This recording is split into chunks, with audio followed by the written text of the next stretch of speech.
Welcome to Rainbow Kids. Nave Rainbow Kids. The Three Kings. 3 kings came riding from far away, Melchior and Gaspar and Balthasar. 3 wise men out of the east were they, and they traveled by night and they slept by day, for their guide was a beautiful, wonderful star. The star was so beautiful, large and clear, that all the other stars of the sky became a white mist in the atmosphere, and by this they knew that the coming was near of the prince foretold in the prophecy.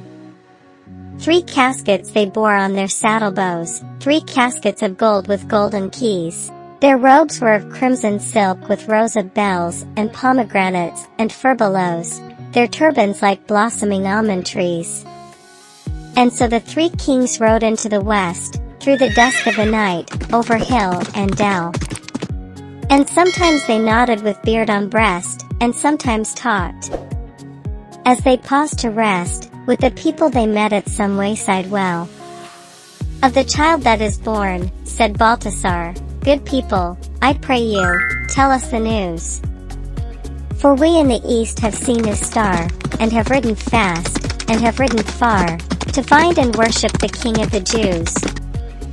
And the people answered, you ask in vain, we know of no king, but Herod the Great. They thought the wise men were men insane, as they spurred their horses across the plain, like riders in haste, who cannot wait.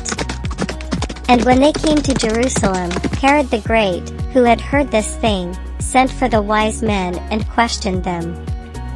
And said, go down unto Bethlehem, and bring me tidings of this new king. So they rode away, and the star stood still, the only one in the gray of morn. Yes, it stopped, it stood still of its own free will, right over Bethlehem on the hill, the city of David, where Christ was born. And the 3 kings rode through the gate and the guard, through the silent street, till their horses turned and neighed as they entered the great inn yard. But the windows were closed, and the doors were barred, and only a light in the stable burned. And cradled there in the scented hay, in the air, made sweet by the breath of kin, the little child in the manger lay, the child that would be king one day, of a kingdom not human, but divine.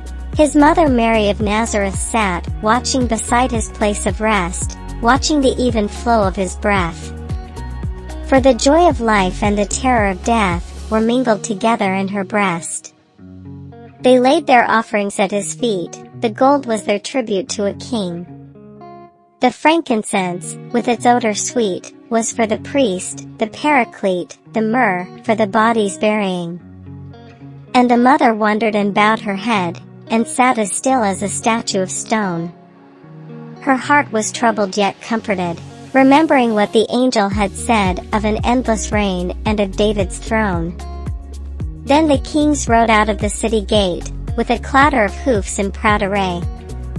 But they went not back to Herod the Great, for they knew his malice and feared his hate, and returned to their homes by another way.